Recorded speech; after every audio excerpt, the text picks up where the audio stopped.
Donc bonjour à tous, bienvenue sur la chaîne Le Coin des Joueurs. Je vous présente Isabelle. Bonjour, Alors bah vas-y Isabelle, je te laisse te présenter. donc je m'appelle Isabelle Millière, je suis prof de piano et auteure de romans pour les ados. Je fais, accessoirement, je suis passionnée de jeux. J'ai une énorme collection et je crée des jeux depuis très longtemps. Est-ce que tu peux expliquer ton parcours, comment tu as fait pour en arriver là où tu en es aujourd'hui? D'accord, bah, j'ai fait des études à la fac. J'ai fait des études de langue, allemand, anglais, italien, un peu de droit, d'économie. J'ai un master de transport international et surtout j'ai fait beaucoup de musique. Je suis musicienne professionnelle. J'ai toujours fait des études musicales à côté de mes études. J'ai Mhm. commencé à enseigner la musique à l'âge de 16 ans parallèlement à mes études et j'ai jamais cessé de donner des cours. J'écris aussi des bouquins depuis une quinzaine d'années. J'ai 26 titres publiés. Je suis passionnée de jeux depuis 50 ans. Presque depuis ma naissance. J'ai commencé à collectionner il y a plus de 30 ans les jeux de société d'auteurs. Et quand j'ai eu des enfants, enfin une fille, j'ai commencé à lui inventer des jeux. Et puis ensuite, j'ai eu envie de les publier. Voilà où j'en suis actuellement. Ok, donc ça va faire combien de temps que tu crées des jeux de société? J'en ai publié un il y a 17 ans. Un jeu pour enfants chez Belleduc, c'est une boîte allemande. Et j'en ai inventé 20 ou 25, mais pour l'instant, j'ai essayé d'en présenter deux ou trois, mais sans trop de succès. J'en ai présenté un chez Amigo, il a failli être pris, mais toute l'équipe n'était pas d'accord. Et puis, pareil, chez Blue Orange, ça a failli se faire, mais il y a toujours un petit... bah, c'est pas évident. Avec Memo Punto que tu as essayé, je crois, à Épinal. Oui, oui, oui. J'ai Le- rencontré dernièrement des joueurs qui m'ont dit, écoute, franchement, il est sympa ce jeu, tu devrais réessayer. Alors, Mm. enfin, tu devrais essayer de trouver un éditeur. C'est pour ça que je suis venue à Épinal. Voilà. D'accord, ok. Et tu fais d'autres festivals de jeux de société? Non, c'est le premier auquel je me suis inscrite, sous l'impulsion de deux copains joueurs que j'ai rencontrés dans la région où je viens d'arriver. Je suis dans un club de joueurs à Voyères. Ils sont très dynamiques. Il y a notamment Laurent et Sandrine Maire qui sont sur Indécent, qui font Ok. des blogs là-bas. Et il y a un autre joueur, Jonathan, qui est à la compagnie des joueurs de Sarrebourg. Ils sont très très dynamiques et ils m'ont convaincu d'assister à Épinal pour essayer de présenter mon jeu. Donc c'est le tout premier salon du jeu que je fais. Ah, bah, c'est bien. Et alors, t'en as pensé quoi? Fatigant. Sympa, non? C'était sympa de voir les réactions des gens, de voir comme ils jouaient avec la banane, comme ils étaient contents, ça m'a fait plaisir, ça m'a fait chaud au cœur. Voilà. Après, la partie découverte d'éditeur, c'est pas là, c'est pas au salon des filles qu'il fallait venir. Pour Mm, ça, il vaut mieux aller dans un salon plus grand, mm. mais au niveau humain, c'était très sympa. Ah bah oui, oui, oui, bah c'est déjà une première étape. Ouais, c'est ça. Est-ce que tu peux expliquer bah, justement le jeu que tu as proposé à Épinal? Est-ce que tu peux proposer comment t'es venue l'idée et toutes les différentes étapes par lesquelles t'es passé pour créer le jeu? Alors, c'est un jeu que j'ai appelé Memo Punto. Memo parce que ça fait appel à la mémoire et Punto parce qu'il y a des cartes avec des points. Je vais en montrer une, Ouais. voilà, par exemple. Et donc, c'est un jeu qui se joue avec un plateau individuel de Mm, 6 cases sur 6. Alors, c'est un jeu de rapidité et d'agilité mm, où chacun joue en même temps. On essaie de reproduire les yeux bandés à un dessin qu'on a vu sur une carte. Et donc, on essaie de le faire le plus rapidement possible. C'est une course de vitesse. Le petit twist, c'est qu'on le fait les yeux bandés. Donc, on mémorise d'abord la carte tous ensemble le plus rapidement possible et on met son masque et on essaie de le faire juste au toucher. Et mm, dès qu'on pense avoir réussi son plateau, on crie stop. Tout le monde s'arrête. On vérifie si le joueur qui a dit stop a réussi ou pas. Et si c'est le cas, il a gagné la carte, ce qui vaut un point. Et si c'est pas le cas, non seulement il n'a pas gagné la carte, mais il perd une carte qu'il a déjà gagnée auparavant. Donc, ça se joue très rapidement. Il y a de mm. l'ambiance, il y a des cartes faciles et plus difficiles. Tout le monde se laisse prendre au jeu. Jeu pour deux joueurs et puis bah du coup j'ai pu le tester mais c'est vrai que j'ai Non, rien 2 à compris. 4, enfin 2 à 4. Ouais. Ah, jusqu'à quatre joueurs, ok.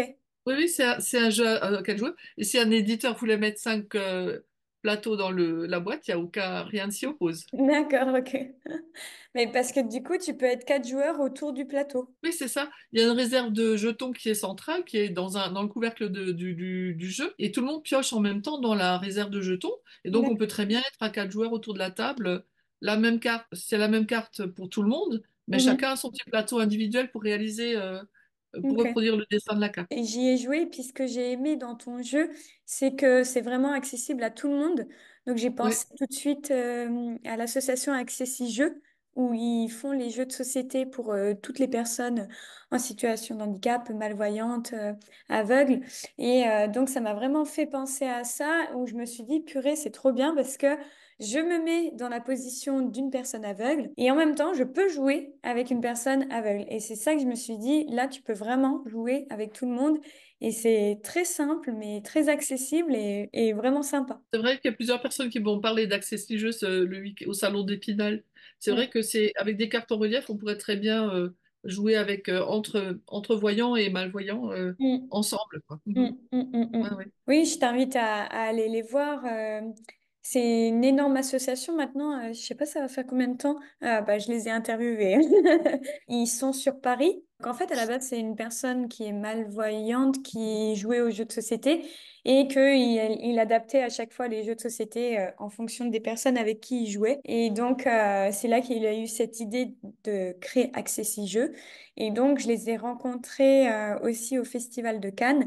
Et ils sont chaque année au festival à Paris, Paris est ludique, ben, parce qu'ils sont sur place et puis du coup on peut commander leurs jeux en ligne ou sinon aller les chercher sur Paris. Je me suis dit qu'il y a moyen que tu les contactes et que peut-être tu leur proposes ton jeu parce que je suis sûre que ça va les intéresser. Ils vont pouvoir voilà, t'aider peut-être à le mettre en place ou à le vendre, je Oui, sais c'est une idée. C'est pas. une idée, effectivement.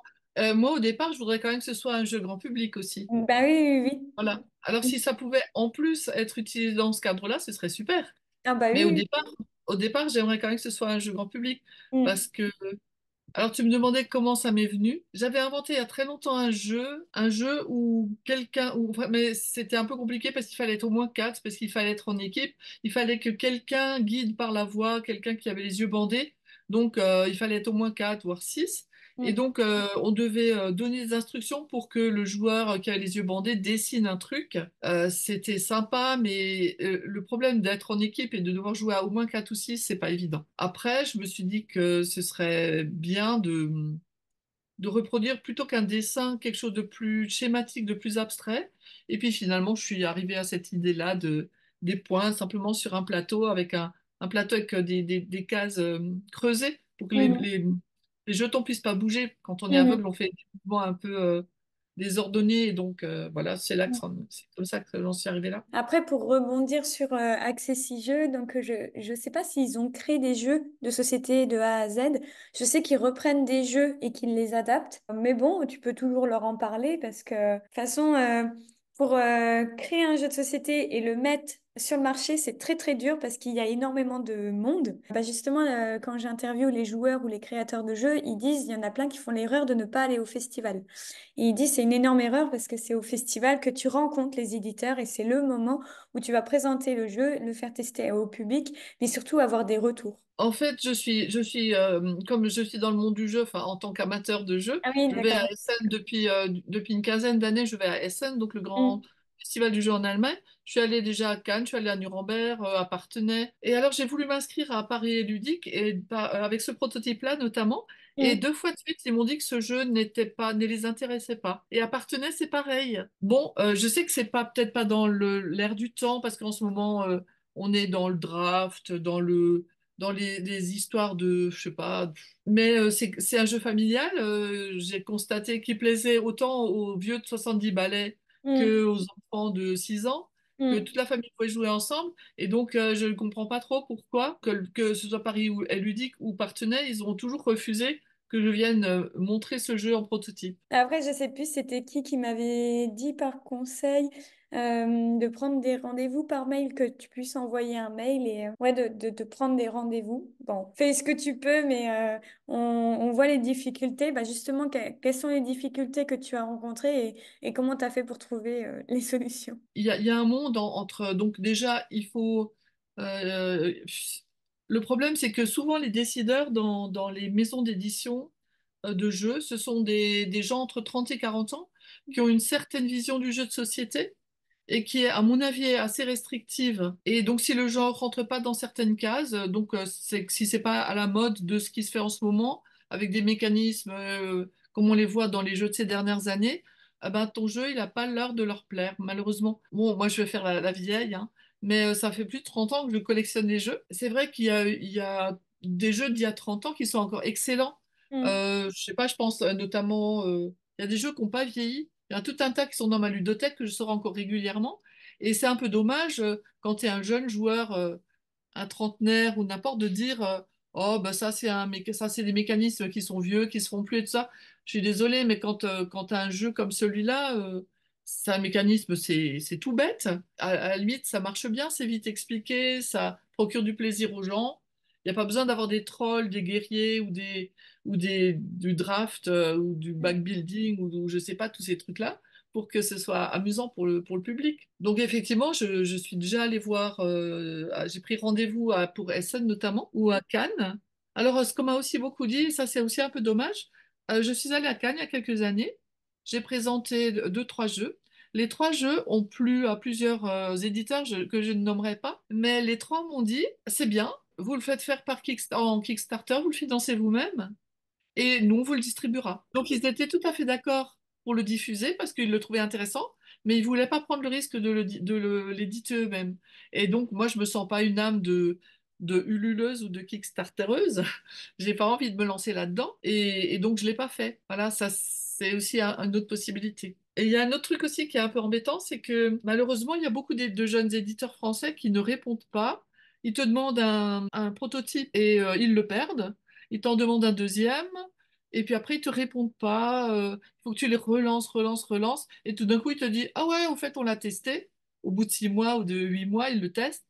Et puis finalement, on le prend pas parce que si, parce que ça, pour des raisons absolument, enfin, je trouve idiotes. Il y a notamment un éditeur, que je ne nommerai de nouveau pas, qui m'a dit que Memo Punto, donc le jeu que tu as essayé, était trop inégalitaire, que tout le monde ne pouvait pas gagner à ce jeu. Et donc, il ne le ferait pas. Alors là, franchement, j'ai pas compris parce que je ne connais pas de jeu où tout le monde est sur un pied d'égalité. Il y a forcément des jeux enfin, des gens qui sont plus stratèges, d'autres qui ont plus de mémoire, d'autres qui ont plus, enfin, le jeu où tout le monde gagne n'existe pas. En fait, il y a toujours un Mm. gagnant et des perdants. Enfin bon, je Mm. comprends, j'ai pas trop compris. Mais je ne me décourage pas. Voilà, c'est ça. C'est quand même une batte. Ouais. Et scène, on t'avait fait des retours aussi? Oui, à Essen, j'ai pas montré celui-là encore. Mais j'avais eu un bon contact avec Amigo. Il y avait un gars de chez Amigo qui il croyait vraiment en un autre jeu que je lui avais présenté. Et finalement, les éditeurs allemands, ils sont quand même vachement plus sérieux que les éditeurs français. Quand tu leur envoies un jeu, ils accusent réception du prototype immédiatement. Ils le testent dans les 15 jours. Et ils t'envoient ensuite un long mail pour te dire ce qu'ils ont aimé, ce qu'ils n'ont pas aimé, voir ce que tu peux améliorer, tout ça. C'est quand même beaucoup plus constructif. Voilà. Donc, il faudrait que les jeunes Français s'en inspirent un petit peu. Je sais pas s'ils sont désorganisés, s'il manque de personnel ou si, je sais pas. Je sais pas quel est le problème pour les éditeurs français. Je suis pas la seule. J'ai des copains qui font aussi des protos et on a tous, c'est tout, partout le même son de cloche. On sait pas trop où le bas blesse. Ah ouais. S'ils sont mal organisés, si, bon, je sais pas. Ou la culture française, parce que c'est sûr que la culture allemande, c'est carré, tout est Oui, clair. c'est carré, mais bon, d'un certain côté, c'est mieux de savoir où tu en es, quoi. Ah Mm. oui, oui, oui. Mais du coup, on n'a pas forcément la culture là, mais c'est bien de s'en inspirer. Et je connaissais une personne qui a été au festival à Cannes et qui m'avait dit Mhm. qu'il avait été déçu du festival. Donc, c'était le premier que j'entendais ça. Je dis, ah bon, pourquoi? Donc, moi, j'ai jamais fait le festival à Essen et j'aimerais bien y aller. Il me disait, bah, moi, je préfère le festival à Essen parce qu'il me dit, là-bas, c'est vraiment international. Là-bas, tu as vraiment tous les pays du monde. Et il me Ouais, dit, Festival de Cannes, il me dit, bah, en fait, c'est français, canadien, ouais. belge, suisse, et voilà. Et il dit, en fait, c'est 100% français. Et il dit, tu le ressens. Et du coup, il me dit, c'est dommage parce que au niveau de la culture du jeu, c'est vraiment très, très grand. Et là, c'est tout en français, toutes les règles en français, etc. Il dit, c'est dommage. Et donc, bah, lui, il m'a motivé à aller à Essen et je serais curieuse d'aller là-bas. Ouais, ouais. Mais effectivement, moi je connais Essen depuis longtemps parce que j'habitais à Mulhouse. Et donc Mulhouse-Essen, il y avait une ligne de train qui passait, qui était directe et tout ça. Bon, ça faisait quand même 5 heures, mais c'était direct, c'était pas loin, pas trop loin. Et j'y suis allée au moins 7 années de suite. Et j'aime beaucoup l'ambiance qu'il y a là-bas parce que c'est radicalement différent de Cannes. À Cannes, on se prend un peu au sérieux. On se prend Mm. un peu au sérieux et c'est franco-français, vraiment, effectivement. Alors que, comme tu dis, à Essen, tu as du jeu coréen, tu as du jeu japonais, du jeu allemand, du jeu américain, tu as vraiment un peu de tout, du jeu néerlandais, Mm. polonais, italien. C'est vrai que ça élargit les perspectives et c'est beaucoup plus riche, en fait, Mm. en Mm. possibilités. Puis l'ambiance, c'est pas la même. Ouais, ça se prend un peu moins au sérieux, je sais pas. Enfin, moi, je préfère. J'avoue que Cannes, c'est assez glaçant. L'ambiance n'est pas bonne. Je trouve elle est assez froide par rapport à Essen ou à des salons comme Partenay ou comme Épinal qui sont bons enfants. Mm. Cannes, c'est pas bon enfant, en fait. C'est un peu collet-monté. C'est un peu, ça se la pète un peu. C'est pas le festival le plus sympathique, je trouve. Du coup, les festivals, t'as commencé à y aller quand? Enfin, ça fait combien de temps que tu y vas en fait? En tant que joueuse, ça fait plus de 15 ans. Et t'essayes d'y aller à tous les festivals maintenant ou comment tu fais? Enfin, je vais au moins un festival par an. En Mhm. général, Essen. Je suis aussi allée à Parthenay ou à Cannes, mais maintenant, en tant que créatrice, je vais essayer d'en faire. Je vais aller à Essen, c'est déjà prévu au mois d'octobre. Mais je m'étais inscrite en tant que joueuse, mais j'ai déjà pris ma location d'appart et tout. Mais je pense que je vais en profiter pour montrer mes mots punto. Et t'as d'autres jeux que t'es en train de créer? Un autre prototype ou pas du tout? Ah oui, j'en ai plein. J'ai au moins 20 jeux en préparation. Il y en a certains qui sont assez aboutis et puis d'autres qu'il faudrait que j'améliore. Et c'est vrai qu'il faudrait... Mais bon, ça vient en plus de tout le reste de ma vie qui était ma vie de famille. Maintenant, j'ai des petits-enfants, mon métier, de mes bouquins, parce que j'ai toujours fait les bouquins en plus de mon métier. C'est vrai que ça fait beaucoup. Je peux pas faire ça à temps plein et c'est dommage parce que c'est vrai que ça nécessite énormément de temps. Faire ça bien, ça ne demanderait un temps fou, quoi. Hmm. Tu fais quoi comme métier? Je suis prof de piano. Ah oui, prof de piano. Prof de piano et auteur jeunesse. Alors pendant longtemps, j'ai fait prof de piano, plus les salons du livre le week-end dans toute la France. Donc c'était vraiment super prenant.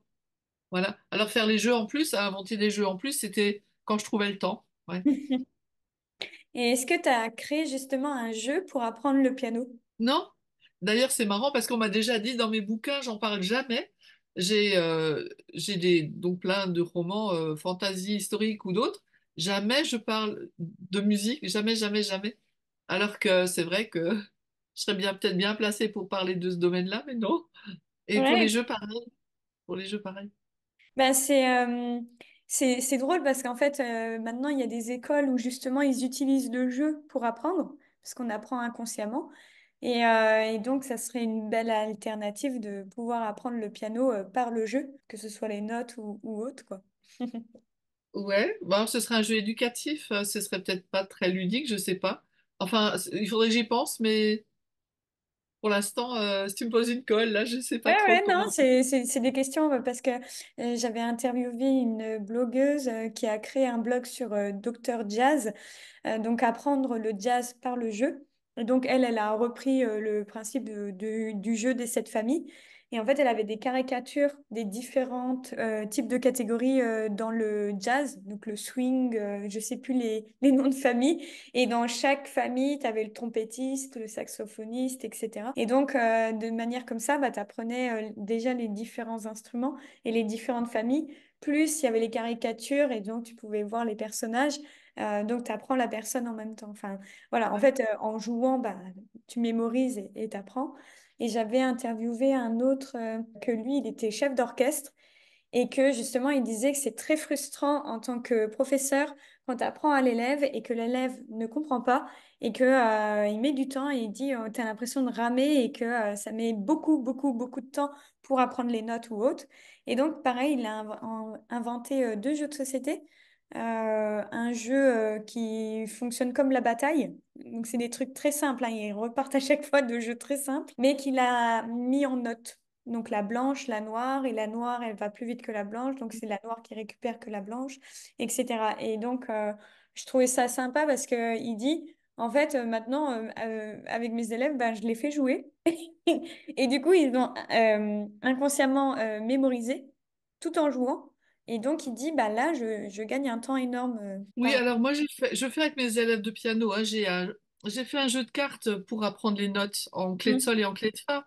Et mm, donc, je l'utilise avec eux. Mais en fait, s'ils travaillent pas de leur côté, je me méfie toujours un peu de ce qu'on voudrait présenter comme ludique pour un apprentissage aussi difficile que le piano. C'est Mm, vraiment quand même, c'est quand même c'est un accessoire, c'est sympathique. Je le fais d'ailleurs, mais ça marche pas si bien que ça. Il faut vraiment qu'ils se l'approprient, qu'ils le fassent, qu'ils jouent le jeu, c'est le cas de le dire, mm, chez eux pour apprendre les cartes. Sinon, t'as beau jouer au jeu avec eux, ça rentre pas, quoi. mm, mm, mm, mm, mm. C'est vrai que la musique, enfin surtout le problème de l'instrument, c'est que c'est quelque chose qui nécessite surtout un geste. Et Mm, donc dans le jeu de société, tu pourras apprendre de la théorie, tu pourras apprendre de la culture générale, mais le geste du piano, la relation œil-main, tout ça, bon mm. bah ça En c'est un pratiquant. entraînement. Mm. Et le jeu, il peut pas t'aider beaucoup dans ce domaine. Mais bon, c'est une idée. C'est vrai que quand j'ai pris conscience de ça, que je parlais ni de musique dans mes bouquins ni dans les jeux, je me suis dit, bon, il y aurait peut-être moyen de creuser ça, mais je me suis pas encore penchée là-dessus. Ouais, ouais, il y a tellement de choses à faire. Bah, c'était une autre personne que j'avais interviewée. Alors lui, il disait qu'il était ludopédagogue, qu'en fait, c'est une école où ils utilisent beaucoup les jeux de société pour apprendre indirectement, Mhm. que ce soit les mathématiques ou le français. Il dit par exemple le jeu King Domino, bah, il dit en fait c'est énormément de logique à avoir pour construire ton château et autour, etc. Et donc, ouais, ils utilisent le jeu indirectement, quoi, ou inconsciemment. Donc voilà. Oui, oui, c'est sûr. Je vois avec mes petits-enfants, j'ai deux petits-enfants de 3 et 4 ans, mais ils sont déjà tellement attirés par les piles de jeux qu'il y a à la maison que j'essaye de leur sortir toutes les boîtes, même les boîtes adultes, et je simplifie les règles du jeu, et je vois que dans chaque jeu, ils apprennent quelque chose. Ça les Mm. fait progresser, ça fait progresser leur intelligence, leur connaissance des chiffres, ou c'est incroyable ce que le jeu peut leur apporter. Bah, quelles sont les solutions que tu donnerais bah, aux joueurs qui voudraient créer un jeu de société? C'est comme quand on me demande d'où viennent vos idées pour inventer une histoire. C'est difficile de répondre à ça. Je pense que tu écris bien des histoires quand tu as déjà beaucoup lu par toi-même. Et c'est vrai que tu crées bien des jeux de société. Enfin, tu as plus d'idées quand tu as déjà joué à beaucoup de jeux. Ouais, premier conseil que je donnerais à quelqu'un, c'est déjà de beaucoup jouer, d'aller dans les ludothèques, d'aller dans les salons, de jouer, de beaucoup jouer. Et c'est comme ça que tu enrichis ta...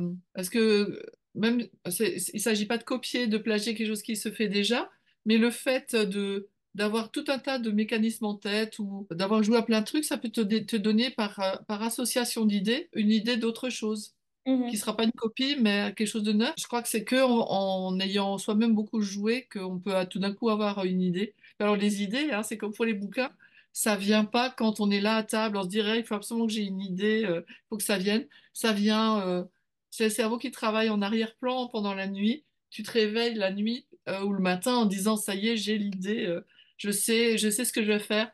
Ça mature comme ça en arrière-plan. Tu sais pas trop d'où ça vient, c'est assez magique. Quelles sont les astuces que tu donnerais pour éviter de lire les règles d'un jeu de société? Bah, faire ce que tu fais, hein. Je sais, c'est vraiment. Moi, le jour où j'ai vu sur Internet que commençait à faire des vidéos des blogueurs comme toi qui se farcissent la règle du jeu et ensuite l'expliquent aux autres, j'ai trouvé ça génial parce qu'on gagne un temps fou. C'est beaucoup plus agréable.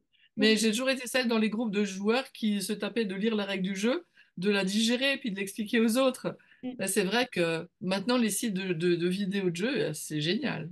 mm. C'est un truc qui n'existait pas il y a 10 ans, c'est vraiment super. Puis maintenant, bah, tu vois, je l'ai vu à Cannes. Il y en a un qui a créé le jeu de société Traître à bord. Et il y a carrément un QR code sur la boîte de jeu de société. Ce qui fait que tu mets ton téléphone sur le QR code et tu as direct la vidéo qui t'explique en 3 minutes le jeu. Et Mhm. quand j'ai vu ça, je me suis dit, oh, tous les créateurs de jeux de société vont faire ça. Parce que quand tu seras dans la boutique et que tu auras le choix de plein de jeux de société, bah, en fait, il te suffira de mettre le téléphone, tu regardes les règles et tu vois si le jeu te plaît ou pas. Parce que il y en a plein qui avaient ce problème de, bah, je sais pas quel jeu choisir parce qu'il y en a trop. Et la boîte, elle est belle. Donc j'ai juste envie de l'acheter pour la boîte, mais la boîte ne veut pas tout dire. Des fois, la boîte est belle, mais le jeu, il ne te plaît pas. Et des fois, la boîte ne te plaît pas, tu la trouves pas forcément super belle, mais tu aimes beaucoup le jeu. Non, mais c'est vrai que la technique, elle va permettre effectivement de parer au plus pressé, de savoir tout de suite. Enfin, c'est le truc de l'immédiateté, un truc qui est très actuel, mais bon, ça fait partie de notre époque, hein, et Mm. puis c'est une bonne chose finalement, Ah c'est oui, pratique. Ouais. ouais, on gagne du temps. Un des gars qui était à côté de moi sur la protozone à Épinal qui me disait Oh là là, moi j'ai un jeu difficile. Expliquer les règles, ça prend au moins un quart d'heure, 20 minutes. Alors il était super embêté. Il me disait qu'est-ce que je pourrais faire pour réduire la règle. Je dis bah j'en sais rien. Fais peut-être une petite vidéo et puis tu mets un ordi, et tu demandes aux gens de regarder la vidéo. Alors il Mm. disait oui, mais alors ça déshumanise le truc. Bah, c'est vrai que quand tu fais un jeu super compliqué, tu perds beaucoup de temps à l'expliquer. Et la Mm. vidéo, elle prendra du temps aussi, mais bon, Bah, t'as ça. les deux versions. Il y en a, leur but du jeu aussi, c'est de simplifier au maximum les règles et d'en mettre le moins possible et de faire une page recto verso et c'est tout, quoi. Le but, c'est d'en écrire le moins, quoi. En même temps, après, tu te rends compte qu'il y a tout un tas. Tu arrives à des cas particuliers, puis la règle ne répond pas, alors tu vas sur les forums, tu dis, est-ce que vous êtes déjà tombé sur cette situation? J'étais bloqué parce que, ou je me suis posé une question, la règle est un peu ambiguë, qu'est-ce qui se passe dans ce cas, etc. Bon, Ah, ça amène à des sujets de discussion. ouais, c'est ça. Ok, et quel est ton jeu du moment et bah, quel est ton type de jeu de société? Moi, j'aime bien les jeux qui sont pas comme Memo Punto. J'aimais bien les jeux d'ambiance quand j'avais 30 ans. Maintenant, j'aime plus du tout. J'aime bien les jeux moyens, en fait, les jeux qui sont familiaux plus, voilà. Mm. Cette gamme de jeux qui se joue en trois quarts d'heure, une heure, pas trop difficile. J'aime pas les jeux de gestion. J'aime pas les jeux où on perd déjà une demi-heure à expliquer la règle et puis ensuite les parties qui peuvent durer 2, 3 heures voire plus. Ça c'est pas ma tasse de thé. Oui, les jeux familiaux, familiaux plus. Et ton jeu du moment? J'ai pas de jeu. Enfin, c'est chaque fois ceux que je viens d'acheter. Chaque Mm. fois, je suis absolument fan de ce que je viens d'acheter. Donc, je joue 15-20 parties de suite. Je le montre à tout le monde. Chaque fois que je rencontre un joueur, je lui fais essayer. Donc, je fais 20 parties de suite. Et puis, au bout d'un moment, j'en ai un peu marre. Et donc, j'en achète d'autres. Et puis, bon. Donc, en ce moment, les derniers que j'ai achetés, c'est sur les traces de Darwin. Mm. Enfin, ceux que j'ai eu à Noël, ce que je me suis demandé à Noël sur les traces de Darwin, Fife, donc Fyfe, Cozy Casa, Oiseau de paradis. Et donc, en ce moment, ben, je les montre à tout le monde, je joue qu'à ça, mais je pense que d'ici à une semaine ou deux, je vais en acheter d'autres, et puis après, je serai fan d'autres jeux. Ouais. La meilleure manière d'apprendre, c'est de l'enseigner. Et donc, comme tu fais que de l'expliquer aux autres, bah, tu connais encore plus le jeu. Oui, effectivement. C'est un truc dont je me suis rendu compte quand j'étais prof d'allemand. À force d'expliquer les règles de grammaire en allemand, c'est devenu très clair pour moi. Commencer à les expliquer, c'était un peu flou encore pour moi-même, j'avoue. Et à force de les expliquer, c'est devenu très clair. Et également pour moi. Pareil pour les jeux, quoi. Tu aurais la possibilité de jouer à des jeux de société en allemand? Oui, oui, c'est ce qui m'intéresse aussi à Essen. C'est que je peux emmener des copains français et puis je peux traduire quand c'est des jeux allemands ou je parle anglais aussi ou je parle italien. Donc j'ai acheté déjà des jeux italiens, Grana par exemple. Ah non, Grana c'est polonais, pardon. Je sais plus quelle était la boîte italienne, j'ai acheté quelques jeux chez eux quand j'étais à Essen. C'est vrai, ça permet de traduire, mais bon, la plupart des gens parlent anglais, donc c'est plus trop un problème. Et du coup, ben, quels sont tes projets pour la suite? Mes projets, c'est d'essayer de... Là, depuis que je suis de retour de Épinal, je regarde les sites pour fabriquer ou faire fabriquer les jeux. Alors, j'hésite entre le carton, le contreplaqué, parce que les plateaux que j'ai fait faire à un copain, c'est donc du contreplaqué. Mais la réalisation coûte assez cher. Et donc, je me dis, si j'arrive pas à le faire éditer, est-ce que je le fais moi-même? Donc là, je suis en train de regarder la faisabilité de tout ça. Donc, les projets, pour l'instant, c'est ça. Ok. Je me suis dit, au lieu de courir après 20 jeux, je vais essayer de me concentrer sur celui-là et de peut-être de faire une page Insta ou Facebook ou bien, tu vois, Mm. enfin, de concentrer mes efforts là-dessus. Donc, mes projets dans les prochains temps, c'est de faire quelques salons du jeu et puis d'essayer de faire fabriquer ou de le placer, trouver un éditeur. Ça va me demander du temps. Ton jeu, il est fait en bois? Bah là, le proto est fait en bois, mais on pourrait très bien le faire en carton ou en D'accord. liège ou dans une autre matière. Même dans une feutrine épaisse ou n'importe quoi. C'est pas obligé que ce soit forcément en bois, ce qui est quand même la version la plus chère, je pense. Mhm. Ouais, parce que bah, j'ai interviewé un créateur de jeux qui fait exclusivement que les jeux de société en bois. Il est français. Mais c'est ce qu'il me disait, qu'il voulait pas tout le temps répéter la même chose. Du coup, à chaque fois, il faisait quelque chose de nouveau. Mais je sais pas, je peux te mettre en lien avec Accessi Jeux et avec lui, et puis tu vois, hein. Ouais, pour l'instant, c'est un peu vertigineux parce que tu te dis, bon, je le prends par quel bout, je commence par où, je vais chercher dans quel sens, je vais essayer de faire tous les côtés en même temps. J'ai quand même fait d'autres petits salons parce que c'est vraiment la meilleure façon, la meilleure façon de tester des prototypes. Je vais aller avec d'autres prototypes sous les bras qui sont encore dans mes cartons pour tester les réactions des gens, parce que franchement, c'est vraiment le test ultime. Si Mm, tu vois passer des dizaines et des dizaines, voire des centaines de gens, comme c'était le cas à Épinal, si les gens te disent toujours la même chose, c'est que ça doit être vrai, quoi. Que mm, ce mm. soit une critique ou un compliment. J'avais interviewé, c'était Rémi qui ont fait Le Petit Peuple, enfin qui ont fait plein de jeux de société. Et en fait, eux, ils me disaient, bah, ce qui est bien quand tu es en couple, c'est qu'il y en a un qui joue avec les personnes, qui explique les règles. Voilà, il est dedans. Et il me dit, et puis il y en a un, il est à l'extérieur et il observe et il regarde. Parce qu'il dit, bah, ce qui est bien, enfin, quand on demande à la fin aux personnes, qu'est-ce que vous en avez pensé, souvent on dit, le jeu est bien. Oui, d'accord, mais nous, on veut plus, on veut voir les défauts du jeu, entre guillemets, pour le pousser à son maximum, quoi. Et donc, c'est quand ils voyaient de la colère ou de la frustration ou qu'ils voyaient nos réactions que c'est là qu'ils se disent, ah, il y a quelque chose à faire là-dessus. Et donc, c'est Ouais, là-dessus ouais. que je disais, mais Ouais, c'est ouais, mais tu as raison intéressant. parce que je me suis beaucoup amusée parce que je lançais le jeu, je l'expliquais après quand je lançais, pendant que les gens jouaient, je les regardais jouer parce qu'effectivement, on apprend tellement de choses et sur le jeu et sur les personnes en les regardant jouer, c'est assez intéressant. Et je me suis rendu compte de points de règle, je me suis dit, ah, je me suis rendu compte que beaucoup de messieurs trichaient. Et donc, ils faisaient des trucs, par exemple, euh, mine de rien, pendant que les yeux de tout le monde étaient bandés, ils plaçaient des jetons sur le plateau de leur femme pour le polluer, tu vois. Ou alors ils enlevaient des jetons du plateau de leur femme. Ou alors, et alors celle-là, je me suis dit, tiens, c'est intéressant parce que dans ma règle du jeu, enfin, alors que j'écrive, il est interdit de déposer des pions sur les plateaux des autres ou d'aller shipper des pions sur les plateaux des autres. Effectivement, en écoutant les gens faire des réflexions quand ils jouent, tu te dis, pourrait peut-être, mais en fait, il y en a qui m'ont fait deux, trois réflexions, mais c'était des réflexions isolées, et je leur ai répondu que non, ça me semblait pas être une bonne idée. Ils m'ont dit, est-ce qu'on pourrait pas, parce que là, j'ai fait le choix de une personne stoppe la manche, par exemple, quand elle pensait avoir réussi son plateau. Mais du coup, il y a un ou deux messieurs qui ont trouvé que c'était un peu frustrant parce que eux, ils l'avaient bien fait leur plateau. Et du coup, la personne qui avait dit stop, eh ben, ne l'avait pas bien fait. Et du coup, ils auraient été contents de pouvoir bénéficier de cette manche. Ma règle du jeu, c'est le premier qui pense avoir terminé, crie stop, et tant pis pour ceux qui réagissent plus tard.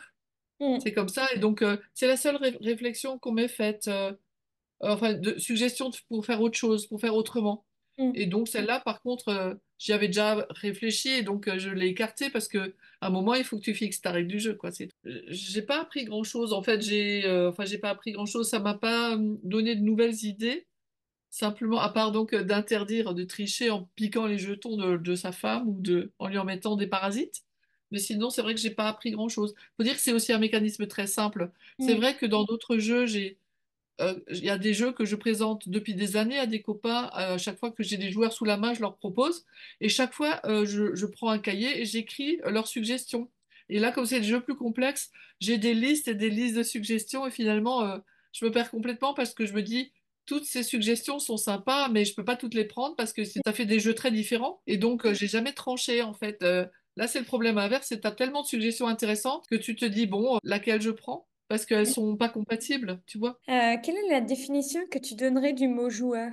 C'est quelqu'un qui a envie de s'extraire de la vie quotidienne, de passer un moment convivial avec d'autres, puis éventuellement de s'immerger dans un autre monde, de découvrir des mécaniques, oui, surtout de passer un moment convivial. Oh, tu me diras, un joueur de jeux vidéo, c'est aussi un joueur, mais là, il est un peu tout seul, mais pas le joueur de jeux de société en tout cas. Quels sont ouais, les conseils que tu donnerais à des joueurs? De découvrir un maximum de jeux possibles. Et peut-être, enfin bon, ça c'est peut-être dû au fait que moi je découvre, ça fait plus de 30 ans que je les collectionne.